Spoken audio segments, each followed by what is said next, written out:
जय रूप सनातन भट्ट रघुनाथ श्रीजीव गोपाल भट्ट दास रघुनाथ এই ছয় বিষয় করি চরণ বন্দন যাহা হতে বিঘ্ন নাশ ইষ্ট পুরন ভজ শ্রী কৃষ্ণ চৈতন্য প্রভু নিত্যানন্দ শ্রী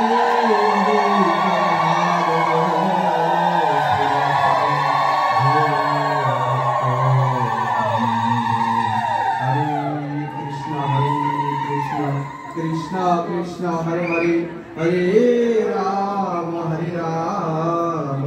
राम राम हरे हरे हरे कृष्णा कृष्णा कृष्णा हरे हरे हरे राम राम राम हरे हरे हरे कृष्णा कृष्णा कृष्णा हरे हरे हरे राम राम राम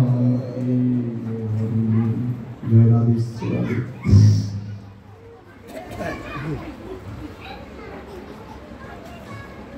जयनिताई आज के हमारे बड़ुहा बर्मनपाड़ा पंचतत्व मंदिर प्रांगणे हरिनाम यज्ञेर पूर्व तृतीय दिवस कालेर आजके द्वितीय रजनी जेखाने हरिकथा श्रवण करार प्रयासे आपनारा साधुगुरु वैष्णव भक्त सज्जन भक्तमती मायेरा उपस्थित हयेछेन। आमादेर এই मंदिर प्रांगण ताराइल उपजेलाय असंख्य मंदिर विद्यमान तारपरेও सबचेয়ে चमत्कार एवं पंचतत्व मंदिर कलिर जे पावन अवतार आमार गौर सुंदर जे पंचतत्व रूपी शक्ति भक्त रस प्रेम आस्वादन समन्वित এই पंचतत्व मंदिर আর দ্বিতীয় একটিও নেই। সেই জায়গা থেকে আপনারা যারা আজকে এই মন্দিরে নাট মন্দিরে অবস্থান করছেন আমি সহ আমরা প্রত্যেকই আসলে ভাগ্যবান। কেন এই শ্রীবাস সম্মেলনের যাত্রা প্রারম্ভে আজকে যে এত হরির নাম হচ্ছে হরির নাম সংকীর্তন হচ্ছে আগামী কালকের পরদিন শুভ দিবস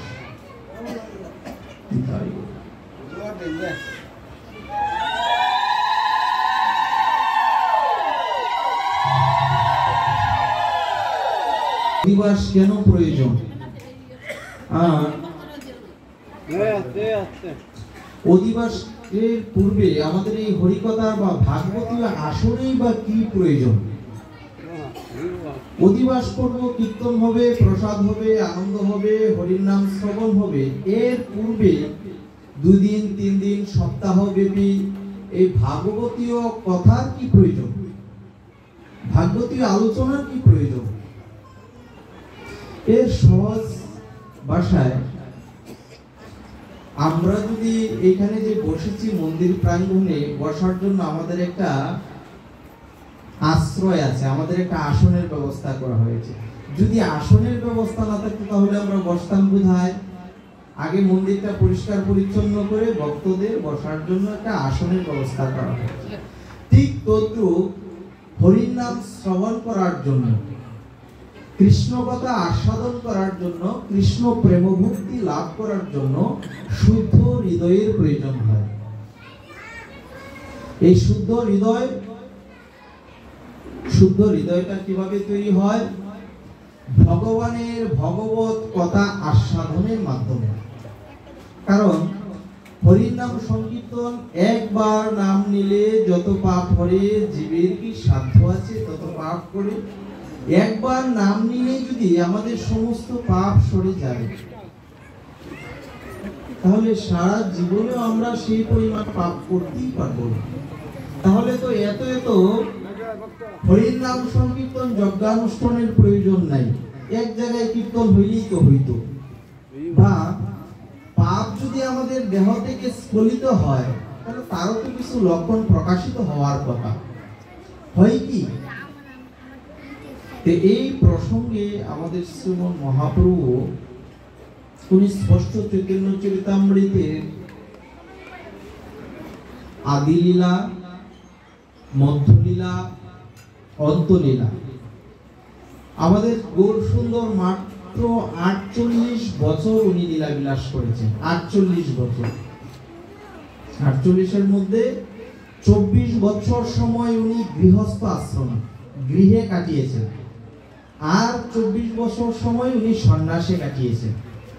সন্ন্যাসে যে 24 বছর সময় কাটিয়েছেন, ওই সময়টাকে দুইটা লীলায় ভাগ করা হয়েছে, একটা মধ্য, একটা অন্তলীলা, শেষ লীলা।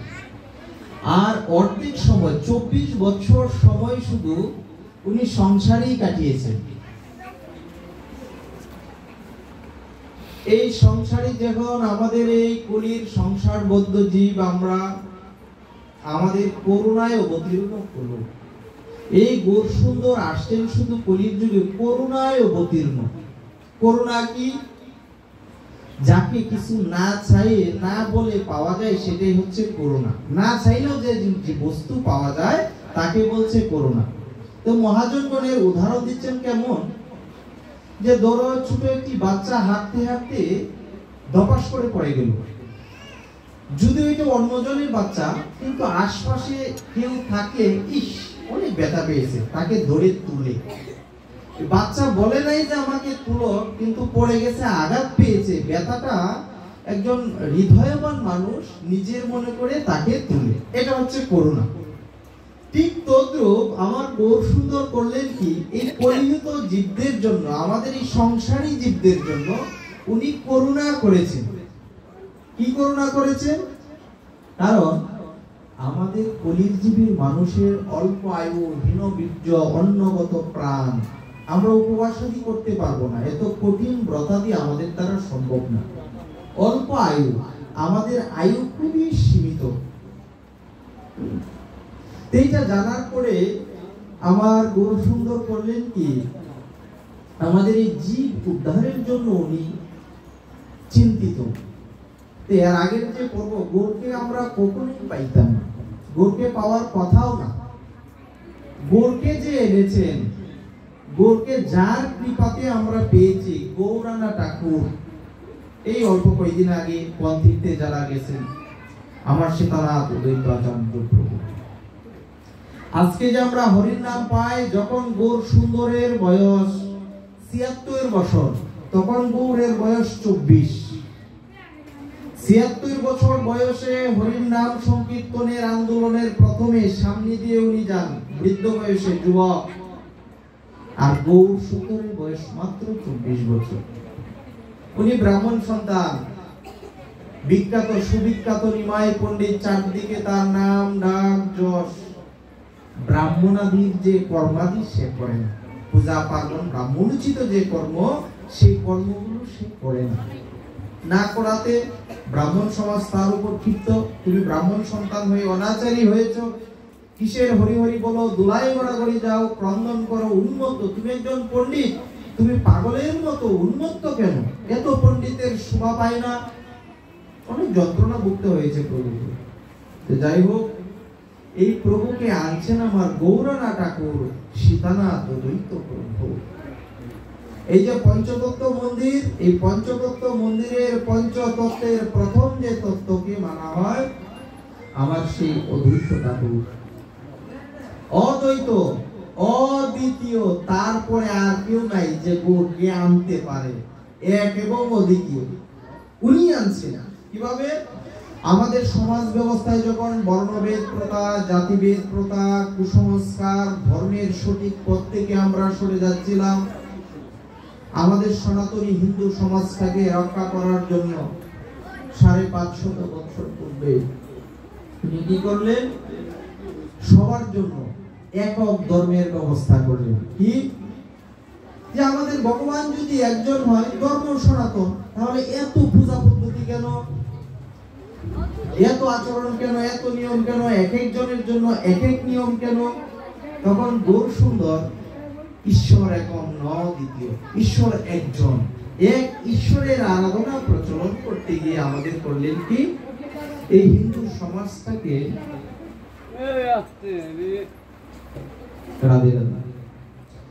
একত্রিত করার জন্য আমাদের এই সীতানাথ অদ্বৈত ঠাকুর কি করলেন, ধর্মের বাণী শোনাতেন। তখন নবদ্বীপে যখন ধর্মের বাণী শোনাতেন, অধর্মের প্রকোপ হয়েছিল, তখন গীতা থেকে যে যথাযথাহি ধর্মস্ব গ্লানির ভবতি বলি না, উনি বলতেন যে ভগবান আসছেন, কাটাকাটি মারামারি একটা হযবরল অবস্থা। তখন আমার অদ্বৈত ঠাকুর বলতেন, এই ভগবান আবির্ভূত হবে, এই অনাচার ভগবান সহ্য করতেন না। তখন তাকে উপবাস করতো। এই বৃদ্ধ বয়সে তার ভীমরতি ধরেছে, এখনকার যুগে নাকি আবার ভগবান আসে। তো অদ্বৈত ঠাকুর বারবার এরকম বলতেন। বলার পরে তার সাথে সঙ্গী আর কেউ ছিল না। এবং এই যে হরির নামে যে আমাদের ক্রিয়া করে, এই যে শুরুতেই যে বললাম, একবার নাম নিলে যত পাপ হরি, জীবের কি সাধ্য আছে তত পাপ পড়ে। এই নাম প্রথম আমাদের যে পরীক্ষা করা হয়েছে, কোনো একটা ওষুধ যদি আগে আবিষ্কার করা হয়, এটা আগে টেস্ট করা হয় যে এই ওষুধে কার্যকর কিনা। আর এই হরির নামে যে পাপ তাপ হরণ করে জীব মুক্তি লাভ করে, ভক্তি লাভ করে, এইটা কোনো হিন্দুর উপরে এই ওষুধ অ্যাপ্লাই করে না। খুব আশ্চর্য বিষয়, সর্বপ্রথম এই হরির নাম, এই মধুমাখা যে কৃষ্ণ নাম বলি, কোনো হিন্দু মানুষের উপরে এটা চর্চা করেন না। হারেস যে হরিদাস, এই হারেস যে তাকে চিনত না, 22 বাজারে হরির নাম করে দেখে তাকে বেত্রাঘাত করে তার দেহটাকে খণ্ড বিখণ্ড করে চাবুকের দাগ ফুলে অবশেষে তাকে নদীতে ফেলে দিছে। বাঁচতে বাঁচতে শান্তিপুরে, যখন নবদ্বীপে শান্তিপুরে গেছে অদ্বৈত প্রভু বসা বাবলা তলায়, তখন নদী দিয়ে একটা মোরা লাশ যাচ্ছে, ডুবুর মতো বাসা দেখা যাচ্ছে, তার মধ্যে হরিগুণকার আওয়াজ পাচ্ছে। তখন সে এইভাবে তুলছে নিজের দু হাতে এই হরিদাসকে। যখন তুলছে সে বিমূর্ষ অবস্থা, সে অচেতন অজ্ঞান, কিন্তু তার হৃৎপিণ্ড থেকে একটা ধূপ ধূপ ধূপ ধূপ হরি হরি হরি হরি হরি হরি একটা ধ্বনি আসছে। যখন হরি হরি ধ্বনি আসছে, অদ্বৈত ঠাকুর কান পেতে তার বুকের মধ্যে তার এই কর্ণ পেতেছে। হরি হরি যখন আওয়াজ হচ্ছে, তখন দুই হাত দিয়ে তুলে তাকে বুকে আলিঙ্গন বলছে যে আর কেউ নয়, সেই হচ্ছে একমাত্র আমার শ্রী হরি অনাদির আদি গোবিন্দের দাস, এই হচ্ছে হরিদাস।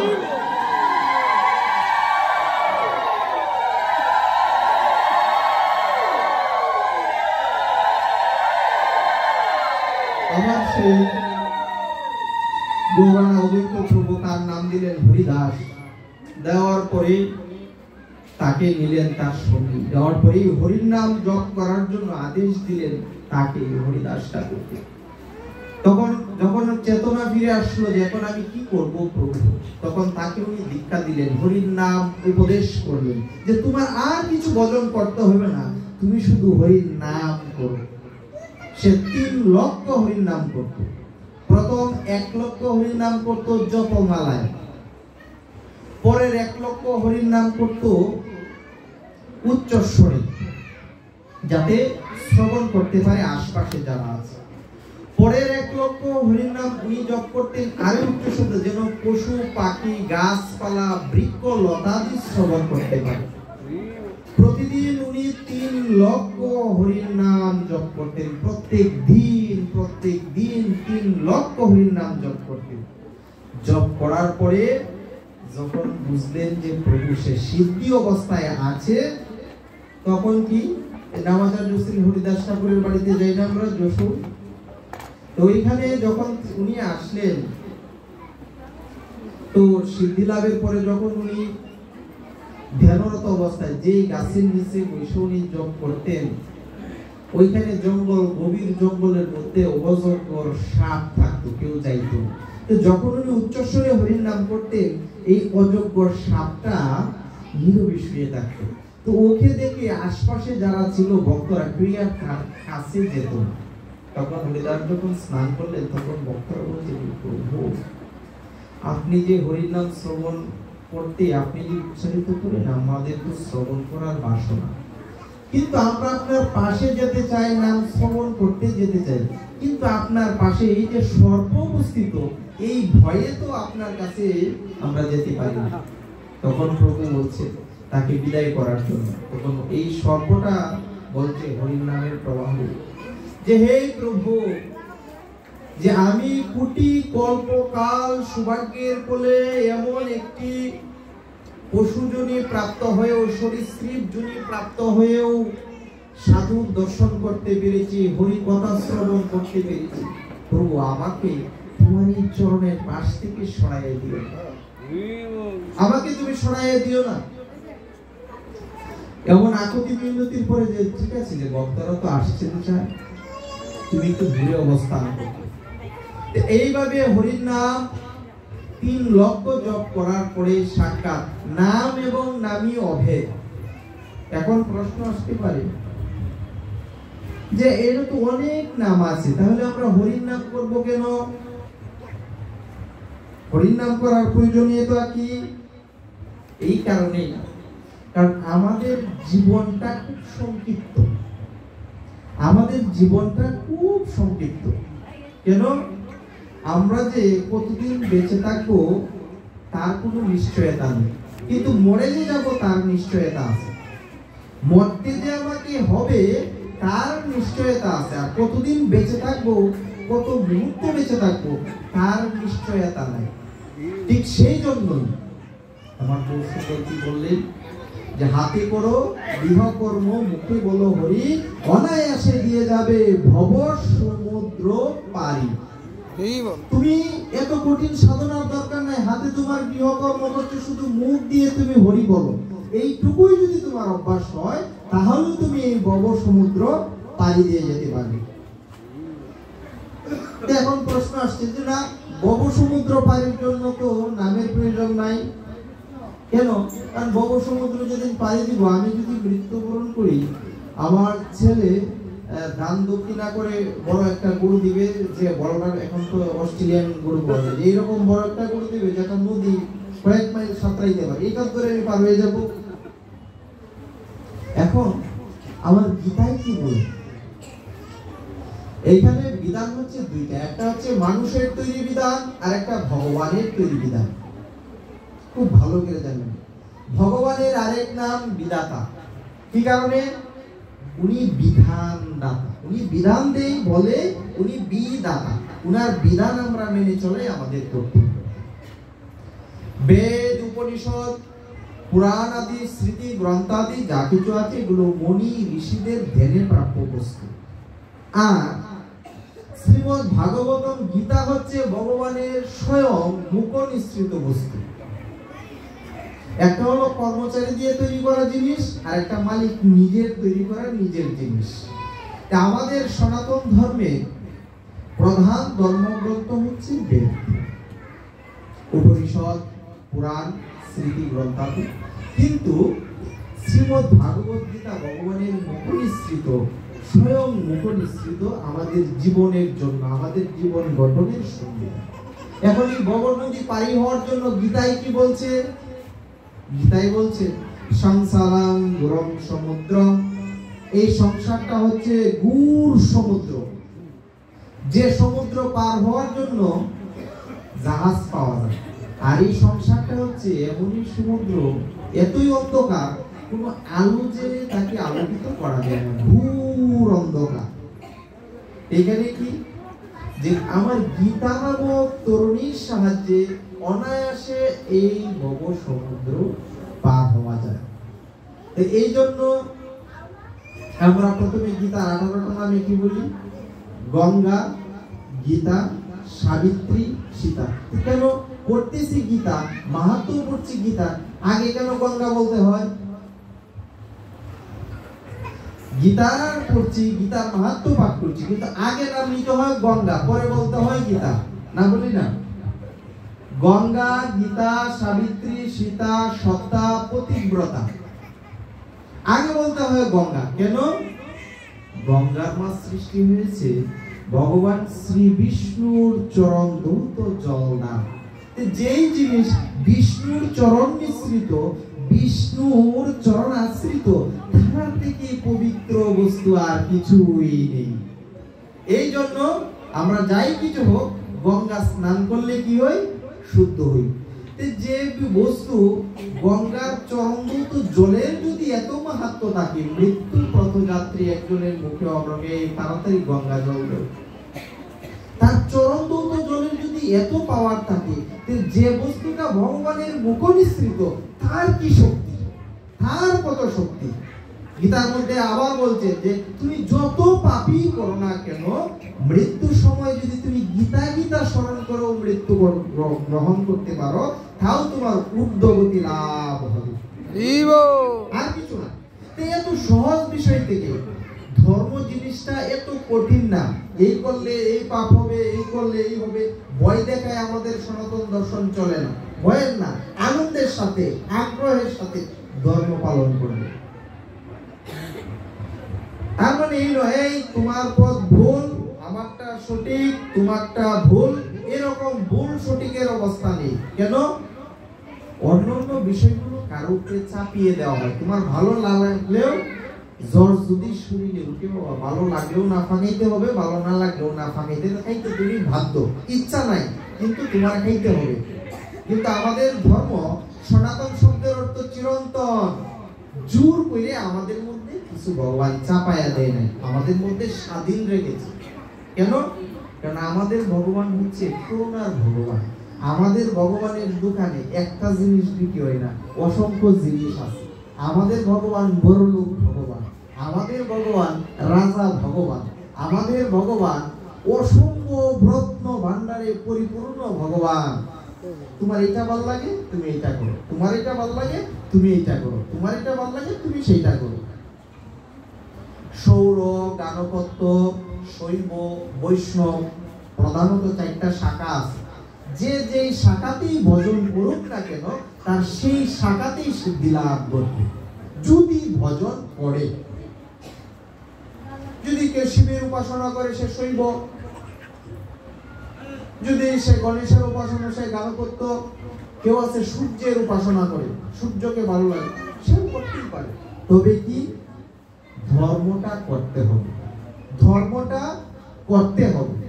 যেই 4টা পথের মধ্যে আছে, যেই উপাসক হোক না কেন, গীতার মধ্যে ভগবান বলছেন যে যথামান প্রবর্তন্তে সংস্কৃতিক মহাম, যে ভাবে বর্ণনা করুক না কেন, অবশেষে সেই ভাব আমাদের প্রাপ্ত হয়। এই বিশ্বাসটুকু আমাদের প্রয়োজন। যে কি বিশ্বাস? আমাকে পাঠাইছে কি? ভগবান পাঠাইছে। আমাকে যদি ভগবান পাঠিয়ে থাকে, আমি আমার যে শ্রী গুরুর চরণ আশ্রয় গ্রহণ করেছি, গুরুদেব যে আমাকে দীক্ষা মন্ত্র দিয়েছে, দিয়ে কি বলেছে, যা এগুলো তুই জপ কর। জপ করলে কি, যে আমাকে পাঠিয়েছে সে নিশ্চয় আমার কাছে আসবেন, এই বিশ্বাসটুকু রাখতে হবে। আমাকে যে পাঠিয়েছে সে নিশ্চয় আমাকে খুঁজে নিতে আসবেন, আমাকে সেই পরিমাণ ধৈর্য ধরতে হবে, সাধনাটা আমার করে যেতে হবে। আর কি? কিন্তু আমাদের কি হয়, প্রথম যখন আমাদের আগ্রহ হয়, সাধনে প্রবৃত্ত হই, দীক্ষা মন্ত্র নেওয়ার পর নতুন কিছুদিন জপ করি, নতুন কিছুদিন গুরুর কথা, সাধুদের কথা, সন্তদের কথা ভালো লাগে, পরে আবার ভালো লাগে না, পরে আবার গুরুকেও এই আমার বাড়ির লোকের মতোই মনে হয়। আর এই ভগবত ভূত, এই চেতন শক্তিটা থাকে না। কেন? এটা হচ্ছে বাবা কলির প্রভাব। কলি আমাদের এই সুযোগটুকু দেয় না। কলির 4টা জায়গায় আশ্রয়। প্রথম যে আশ্রয়, যে ভগবত ভক্ত, যে ভগবানের ভক্ত, যে যত বেশি ভক্তি রাজ্যে অগ্রসর হবে, তার রাস্তায় তত বেশি কণ্টক, তত বেশি বাধা, তত বেশি বিপত্তি থাকবে, দিবে না। কেন? যমরাজ প্রশ্ন করেছিলেন যে হে প্রভু, এই নাম নিয়ে যদি কলির জীব সকলেই উদ্ধার হয়ে যায়, তাহলে আমাদের এই নরককুণ্ডের কি অবস্থা? আমাকে যে আপনি নরকের রাজা বানিয়ে দিলেন, তাহলে আমার তো এই রাজ্যতেই থাকবে না, আমার কি অবস্থা? তখন প্রভু বলছিল যে যেই কৃষ্ণ নামে জীবে উদ্ধারিবে সেই কৃষ্ণ নাম অপঘাতে নরক কুণ্ড ভরিবে। যেই নাম নিয়ে জীব উদ্ধার করবে, উদ্ধারিত হবে, আবার সেই নাম নিয়ে জীব নরক কুণ্ডে স্থাপিত হবে। তাইলে এটা আবার কোন নাম? এই আমাদের জন্য চিত্তের শুদ্ধি, চিত্তের নির্মলতা প্রয়োজন। কেন? কারণ বাবা খালি কলসি বাজে বেশি। এমন নিজে অন্যরাটা জানি না, আমি আমার কথা বলি, উইতে সপ্তাহে মানুষ যখন দেখি সপ্তাহে ঘন্টা বাজায়, মানুষের শুনতো, মানুষ সেবা দিতেছে, হরে কৃষ্ণ কৃষ্ণ কৃষ্ণ কই, মানুষের শুনতো, বুঝতো, দেখবে যে সেবা দিচ্ছে, বাইরে তোমারটা বল। আমি যে ঘন্টা বাজাইলাম, আমার ঘন্টার শব্দ কি প্রভুর কর্ণে প্রবেশ করেছে? আমি যে ভগবানকে ভোগ নিবেদন করলাম, এই ভোগ কি ভগবান আহার করেছেন, গ্রহণ করেছেন? সেই চিন্তাই তো আমার চিন্তা থাকার কথা। রাধে রাধে। আরেকজনে কি করলো না করলো এটা দেখার সময় কই? কারণ এই পর্যন্ত মা কালী পাওয়া যায়, দুর্গা পাওয়া যায়, শীতলা পাওয়া যায়, ও মুখে ভর করে, ও মুখে ভর করে। আজ পর্যন্ত কেউ শুনছেন কৃষ্ণ কাউকে ভর করছে? কেউ গোবিন্দ ভর করছে, কেউ গোবিন্দ পাইছে? কেন পায় না? কেন? তাইলে কি মিথ্যা? কেউ কি ভগবানকে পায় না? কেন? কারণ আমাদের ভগবান ছোটখাটো ভট্টরের কাজ করে না। কেন? এই ছোট জিনিস পাওয়া যায়। এখান থেকে গীতা পাঠ শেষ করে বাবা যখন যাবেন, রাস্তায় একটা ঘড়ি পাইছে পাইবেন, একটা মোবাইল পাইছে পাইবেন, ছোট জিনিস পাওয়া যায়। কিন্তু যখন একটা 1000 লিটারের জলের ট্যাঙ্কি আনবেন, এটা কিনে আনতে হবে, এটা পাওয়া যায় না। বড় জিনিস সবসময় পাওয়া যায় কম, এটা অর্জন করে আনতে হয়। আমাদের ভগবান হইল এরকম ভাবে পাওয়া যায় না ভগবানকে। আমার ভগবানকে পাওয়ার জন্য তার যে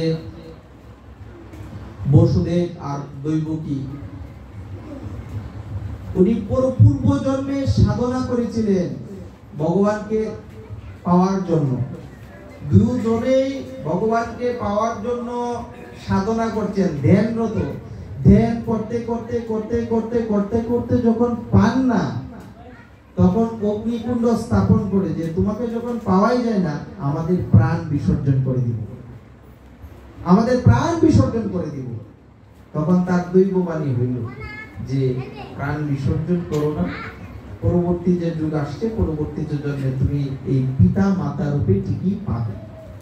কৃষ্ণের পিতা মাতা রূপে পেয়েছিলেন, কিন্তু লালন পালন করতে পারেনি। কেন?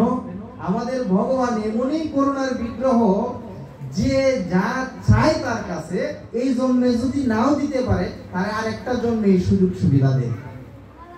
এই জন্মে সম্ভব না, আরেক জন্মে দেয়। তো এই জন্য আমাদের কৃষ্ণ ভগবানের দুইজন মা, দুইজন বাবা। কেন? এক মা ওনাকে আবির্ভূত করাইছে, আর নন্দ আর যশোদা মাতাকে লালন পালন করেছেন। ঠিক তদ্রুপ আমাদের এই জগৎ সংসারে আমাদের দুইজন বাবা, দুইজন মারে পাই। এক মা আমাদের জন্ম দেয়, এক বাবা আমাদের জন্ম দেয়, আরেকজনকে আমরা এর বাইরে বাবা ডাকি, উনি হচ্ছেন গুরুদেব। গুরুদেব বলা যায়, পিতৃদেব আমরা প্রভু বলি। এই গুরুদেবকে কেন বাবা ডাকি? এই বাবা এনে আমাদের কি করে এই সংসারের সম্পত্তির ভাগ আমাদের দেন। বাবা মারা গেল, এই সব সম্পত্তি আমার। আর গুরুদেবের জন্য আশ্রয় হইলে গুরুদেবও একটা সম্পত্তি দেয় আমাদের। এই সম্পত্তিটা কি সম্পত্তি? কি সম্পদ থাকে গুরুদেবের কাছে? গুরুদেবের কাছে মাথা ব্যথার ওষুধ নাই, পেট ব্যথার ওষুধ নাই, ধনী হওয়ার ওষুধ নাই, গর্ব হওয়ার ওষুধ নাই, অবাধ্যকে বাধ্য করার ওষুধ নাই। আর এই ওষুধ যে গুরুদেবের কাছে আছে, উনি গুরুদেব কিনা জানি না, তবে উনি কবিরাজ নিশ্চিত। পেট ব্যথা, মাথা ব্যথার যে ওষুধ, উনি বৈদ্য হইতে পারেন। আর গুরুদেবও বৈদ্য, উনি ভবরোগের বৈদ্য। যে বৈদ্যের চিকিৎসা সাধারণ কোন বৈদ্য, সাধারণ কোন কবিরাজে করতে পারে না, সেই অসাধ্য বস্তুটুকুই গুরুদেব করান। এর প্রমাণ কি? রামকৃষ্ণ পরমহংসদেব ছিলেন মাতৃ সাধক, সৃষ্টির সাধক, পরমাত্মার সাধক। উনার এত লেখাপড়া ছিল না, উনি সহজ কথায় ছোট্ট করে তো বলতেন কি, উনি সুন্দর করে ওনার কথা বলতেন। নরেন ছিল আগে, স্বামী বিবেকানন্দের নাম নরেন। নরেন বলতেছে যে ভগবান যদি একজন হয় তাহলে আমরা এত এত দেবদেবীর পূজা করি কেন, এত এত মূর্তির পূজা করি কেন? তখন গুরুদেব বলছে, বাবা রে তুই আস, এই মায়ের চরণ তলে কিছুক্ষণ বসে থাকতো, তুই আস এই মায়ের চরণ তলে বসে থাক আর মায়ের এই মোহন রূপের দিকে তাকিয়ে থাক, তাহলে তুই বুঝবি। স্বামীজি গেলেন, বসলেন, মায়ের চরণ তলে বসলেন, দেখলেন, কিছুক্ষণ বসার পরে উঠে চলে গেলেন যে না গুরুদেব এ তো বসে গেছে, কি বুঝলাম। তখন মনে মনে ওনার মনে কি একটু অহংকার ভাব আসলো যে আমি তো শিক্ষিত, গুরুদেবের তো আর তো পড়াশোনা নাই, উনি মনে হয় আমার প্রশ্নের উত্তর দিতে পারে না দেখি আমাকে উনি কৌশলের আশ্রয় নিয়ে মায়ের মূর্তির সামনে বসিয়ে দিয়েছে। তখন আবার গেল পরের দিন যে গুরুদেব আমার মনে যে বিভিন্ন প্রশ্ন আসে, বিভিন্ন প্রশ্নের সংশয়ের সমাধান আমি পাই না, কি করব? তখন বলছি যে তুমি একজন যোগ্য গুরুর সন্ধান করো, যে তোমার মনের যে সন্দিহান যে প্রশ্নগুলো আছে এর সমাধান করে দিবে। তখন নরেন প্রশ্ন করছে যে যোগ্য গুরু, ভগবান যদি সর্বত্রই থাকে তাহলে ভগবানকে আমি ডাকবো, ভগবানকে ডাকতে গেলে আবার গুরুর প্রয়োজন কেন? এই প্রশ্নের উত্তর দাও। এখন শুধু প্রশ্নই করে প্রশ্নই করে। তখন বলল যে নরেন আমার তো এখন মায়ের পূজার সময়, উনি একটা কুমণ্ডল দিল, পিতলের একটা কুমণ্ডল দিল, দে বললো তুমি একটু জল নিয়ে আসো তো। স্বামীজি জল নিয়ে আসে, নেন করে জল দিচ্ছে, দেওয়ার পরে উনি বসা, উনি পূজার পর মা দিয়ে শেষ করতেছে, ঠার আর ধৈর্য মানতেছে। উনি আবার বলছে যে আমি যে প্রশ্নটা আপনাকে করছিলাম যে এই ভগবান যদি সর্বত্রই থাকেন, আমি ডাকবো ভগবানকে, নিজের মন মতো ডাকবো, ডাকলেই তো উনি শুনবেন, তাহলে ভগবানকে ডাকার জন্য আমাদের গুরুর কি প্রয়োজন? তখন স্বামীজি বললেন কি, হাতের থেকে বললো যে আচ্ছা নরেন এটা কি? কেন গুরুদেব এটা তো ঘটি কুমণ্ডল। আচ্ছা আচ্ছা এটার মধ্যে কি ধরে আছে? কেন জল আছে এটার মধ্যে। তাহলে এই গটিটা কিসের তৈরি তুমি দেখতে পাচ্ছ, এটা ধাতুটা কি? হাসছে যে গুরুদেব আপনি এটাও চিনছেন না, এটা তো পিতলের তৈরি, এটা ধাতুর তৈরি। তখন রামকৃষ্ণ পরমহংসদেব তাকে প্রশ্ন করছে যে নরেন কেন এই পিতল হইলেই তো হইতো, এই ধাতু হইলেই তো গটি হয়। আপনি বোকা গো, ধাতু হইলেই গটি হয়? এই গটিটা কর্মকার ছাড়া কে বানাবে এই গটি? তখন রামকৃষ্ণ পরমহংসদেব বলছে যে নরেন যে শুধু এই পিতল আর তামা ধাতু হইলেই গটি হয় না, গটি তৈরি করার জন্য একজন কর্মকারের প্রয়োজন হয়। ঠিক তদ্রূপ হস্ত পদ চক্ষু নিয়ে মানুষ কুলে জন্ম নিলেই মানুষ হয় না, এই মানুষ সত্তা থেকে মনুষ্যত্ব ভক্তির চেতনাটাকে জাগরিত করার জন্য একজন কর্মকার দরকার। সেই কর্মকারই হচ্ছেন আমাদের অযাচিত করুণা সিন্ধু শ্রী গুরুদেব। তখনই কি করলেন? এই চরণে লুটাইয়া পড়লেন, আমাকে আপনার চরণ থেকে আশ্রয় দেন। এবং তাকে আশ্রয় দেওয়ার পরে তখন বললে যে আজকে থেকে তোমার চেতনার উদয় হয়েছে, তোমার বিবেক জাগ্রত হয়েছে, আজকে থেকেই তুমি এই দুঃখময় সংসারে আনন্দে আনন্দে আনন্দে প্রবাহিত হবে, তোমার আনন্দের ধারায় তুমি প্রবাহিত। আজকে থেকেই তুমি বিবেকানন্দ, তোমার বিবেক জাগ্রত হয়েছে বিধায় তুমি বিবেকানন্দ। আর এই হরির নামে আসলে আমাদের আনন্দ কোথায়, প্রেম বন্যা কোথায় পাবো? ঠিক যখনই আমাদের ভিতরে মনের নির্মলতা আসবে তখনই আমরা এই হরি কথায়, ভগবত কথায় আমাদের রুচি আসবে। তো এই শ্রবণের ক্ষেত্রে আমরা যে জায়গায় ছিলাম যে হরি কথা শ্রবণের ক্ষেত্রে মাত্র হয়, আমরা যে এখানে প্রসাদ রাখা আছে, আমাদের 24 প্রহর কীর্তনের যে প্রসাদ পাবো, সমুদুর প্রসাদ, প্রসাদ শব্দের অর্থ হলো অনুগ্রহ বা কৃপা। আমরা হয়তো হস্তের দ্বারা প্রসাদ পাবো, উদর পূর্তি করবো, কিছুক্ষণ পরে আবার একদিন পরে কিন্তু এই স্বাদ শেষ। কীর্তন শ্রবণ করার পরে প্রসাদ পেয়ে যখন রাস্তায় যাবে এটা আমি করি, তখন কিন্তু আর প্রসাদ থাকে না, প্রসাদ জ্ঞান থাকে না। আর এই হরিকথার যে প্রসাদ, প্রসাদ শব্দের অর্থ অনুগ্রহ। একটা হচ্ছে প্রসাদ কি কেউ খায়, প্রসাদ পায়। খাওয়াটা হচ্ছে নিজের ইচ্ছা মতো, আমার উদরে যতটুকু জায়গা আছে এর বেশি মা খেতে পারবো না, এটা হচ্ছে খাওয়া। আবার উদর যখন পূর্তি হয়ে যাবে, যত রসমঞ্জরি এনে দেব আর ঢুকবে না, খাওয়া শেষ, বন্ধ। আর পাওয়া কোন জিনিস? যেটা অপরের ইচ্ছায় পাওয়া যায়। কেমনে? এখন অন্যজন যদি দেয় আমারে, দেয় তুমি এখন যখন সেবা করবা না, বাসায় নিয়ে সেবা করো, এক কাঁচা ফলমূল দিয়ে দিব, নাও। দিলে চাইলে কম, না চাইলে বেশি পাওয়া যায়। এই ভগবানের মন্দিরে আসার পরে, রাধে রাধে, ভগবানের মন্দিরে আসলে পরে আমরা কেউ খাই না, সবাই পাই। এখানে আসলে সবাই একজনের বাড়ি নিমন্ত্রণ করে 3 বারেও নেওয়া যায় না।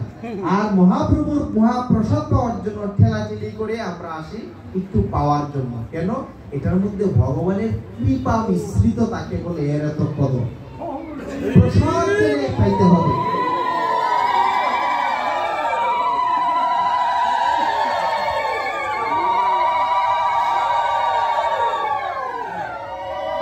এই মহাপ্রসাদে কি হয় বলছে, কলির যুগে মহাপ্রভুর মহাপ্রসাদে মহাভ্যাধি বিনাশে।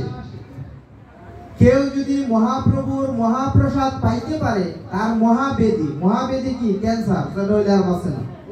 মহাপ্রভুর মহাপ্রসাদে মহাব্যাধি বিনাশে। কিন্তু কলির জীবের এই প্রসাদের বিশ্বাস ন জন্মতে, এই প্রসাদে কলির জীবের বিশ্বাস জন্মিবে না। আর যেহেতু বিশ্বাস জন্মিবে না, এই প্রসাদে ক্রিয়াও করবে না, করে না। কেন? আমরা যে ভগবানের সেবায় দুধ দই ঘি মধু দিয়ে একটা চরণামৃত পাই না, কি কই এটারে? এটাকে বলি চরণামৃত, কই না? না, এটা চরণামৃত না, এটা চরণামৃত না। এখানে দেওয়া হয় 5টা জিনিস, এটাকে বলে পঞ্চামৃত। 5টা অমৃত বস্তু ভগবানকে খিচুড়ি, মিষ্টান্ন, ফল মূল সব দেওয়ার পরেও দুগ্ধজাত দ্রব্য না হইলে ভগবান আত্মতৃপ্তি লাভ করেন না। উনি তো গোপালা, গোয়ালের পোলা, মাখন ঘি মধু এগুলো না হইলে, ওনার নাম গোপাল। গোপাল যিনি গরু ফালে, উনি গোপাল। তেমন কেমন আমাদের ভগবান, উনি আর কোনো কিছু পাইল না, সবকিছু রাইতে উনি গরু পাললো। গরু রাখে কি শিক্ষিত কোনো মানুষের রাখে? ভালো কোনো মানুষের গরু রাখে? আর আমাদের ভগবান কিনা সেই লোক যে গরু রাখে, গোপাল, যে গরু পালে। আর এই ভগবানের ভগবত প্রীতি কি? দুধ দই ঘৃত মধু, আরেকটা কি? শর্করা। দুধ দই ঘি মধু, এই 4টা জিনিস দেওয়ার পরে 5 নাম্বার বস্তুটার নাম হচ্ছে শর্করা বা চিনি, যেটাকে আমরা মিষ্টি বলি। এই 5টা অমৃত বলা হয়েছে, 5টাকে একসাথে করা হয়, এটাকে বলে পঞ্চামৃত। এই 5টা অমৃত ভগবানকে নিবেদন করার পরে ভক্তদেরকে বিতরণ করা হয়। আর চরণামৃতকে আমরা পঞ্চামৃত খাই। চরণামৃত কোন জিনিসটা? ভগবানকে যখন শ্রী বিগ্রহ, এই বিগ্রহগুলোকে প্রতিষ্ঠা করা যায়, করতে হয়। বিগ্রহ হয় কয় প্রকারের? 8 প্রকারের বিগ্রহ হয়। মাটির বিগ্রহ, দারু বিগ্রহ, দারু মানে কাঠের বিগ্রহ, এরপর পাথরের বিগ্রহ, স্বর্ণের বিগ্রহ, রূপার বিগ্রহ, তামার বিগ্রহ, যার যেরকম সামর্থ্য, ভক্তির স্তর এবং সামর্থ্য নিয়ে বিগ্রহ করতে পারে। কারণ বিগ্রহ মানুষ কখন করে? খুব ভালো করে মা শুনবেন, আমাদের সনাতন দর্শনে এই বিগ্রহের মধ্যে প্রাণ প্রতিষ্ঠা করার পরেও, বিগ্রহগুলো শোধন করার পরেও পূজা হবে, কিন্তু মহাপ্রভুর যে ঘটস্থাপন করা হবে ওইখানে একটা তাম্র টাট দেওয়া হবে, ওইখানে ধ্যানপূর্বক প্রতিষ্ঠা করে ওইখানে ভগবানের পূজা করা হবে। ধ্যানে তা মূল পূজা হবে ওই জায়গাতে। এই বিগ্রহ কি করি আমরা? আমাদের মনে যখন আগ্রহ থাকে তখন বিগ্রহের কাছে যাই, যদি আমাদের মনে আগ্রহ না থাকে তখন আর বিগ্রহের কাছে যাই না। মনের মধ্যে যখন আগ্রহ আসে, এই চলো বিগ্রহ দর্শন করে আসি, বিগ্রহের কাছে যাই। নবদ্বীপ, বৃন্দাবনে বা কোথাও গেলে, কীর্তনে গেলে, বিভিন্ন তীর্থে গেলে আমরা মনের সুখে বিগ্রহ কিনে নিয়ে আসি, গোপাল নিয়ে আসি সেবা করার জন্য। বাড়িতে যখন গোপাল আনি, নতুন নতুন কিছুদিন সেবা দিই। সে প্রতিষ্ঠা করার পরে যখন গোপালের সেবা দেয়, এদিকে ছেলে কাঁদে, নাতি কাঁদে, নাতিরও দেখতে হয়। তখন গৃহের মধ্যে প্রথম গোপালের যে অষ্টকালীন লীলায় যে ভজন, সকালে গোপালকে জাগানো, প্রসাদ দেওয়া, দুপুরে ভোগ দেওয়া, বিকেলে আরতি করা, প্রসাদ দেওয়া, রাত্রে শয়ন দেওয়া, ঠিক মতো আর সেবাটা গৃহে হয় না। না হওয়ার পরে কি হয়? আমার সংসারের নাতি ছেলেরে বাদ দিতে হবে, নাইলে গোপাল সেবা বাদ দিতে হবে। তখন করি কি, নাতি ছেলেটারই ধরে থাকি, গোপাল সেবাটাই বাদ দিই, এটার মধ্যে শর্ট করে দিই। তো এই জন্য যখন আমাদের আগ্রহ কমে যায় তখন বিগ্রহের সেবা কমে যায়। কিন্তু সেটাই হচ্ছে পরম মুখ। আমরা এখনো ভাগবতে প্রবেশ করি নাই, বাবাদের মনে অনেক রাত্র হয়ে গেছে, আমরা সংক্ষেপে শেষ করব। দুইটা তত্ত্ব কেন এই যে বিগ্রহগুলো, এই জন্যই বলা, আমি বিগ্রহের প্রসঙ্গ আনতাম না, যে মায়েরা, যে দিদিরা বিগ্রহকে পেছন ফিরে বসেন কৃপা করে, এটা অপরাধ না। বিগ্রহ আমাদের আগ্রহের বস্তু, ভগবানকে কখনোই পেছন করে বসা উচিত না, এটা অপরাধ হয়। ভগবানের সামনে পা ছড়ায় মন্দিরে বসা যায় না, অপরাধ হয়। ভগবানের সামনে উচ্চস্বরে কথা বলা যায় না, অপরাধ হয়। ভগবানের সামনে কাউকে কটু বাক্য বিনিময় করা যায় না, অপরাধ হয়। ভগবানের সামনে হাই তোলা, এটা দেওয়া যায় না। মুখে রুমাল অথবা উত্তরী যে বস্ত্র থাকে, মুখটা ঢেকে নিতে হয়। এবং ভগবানকে কখনোই মন্দিরে বসলেও আমি একটু পাশ থেকে একটু কায়ত্রে, কখনোই ভগবানের শ্রী বিগ্রহকে পেছন দিয়ে বসা কখনোই উচিত নয়, এতে আমাদের অপরাধ হয়। 36টা অপরাধ আছে, ভজনের 72টা অঙ্গ আছে, এর মধ্যে 36টা প্রধান, এর মধ্যে 32টা যে নাম অপরাধ আছে, সেবা অপরাধ আছে, 10টা সেবা অপরাধ। এই অপরাধের মধ্যে হচ্ছে এইটা একটা অপরাধ। কেন? অপরাধ শূন্য নিতাই নগরে বেড়ায়।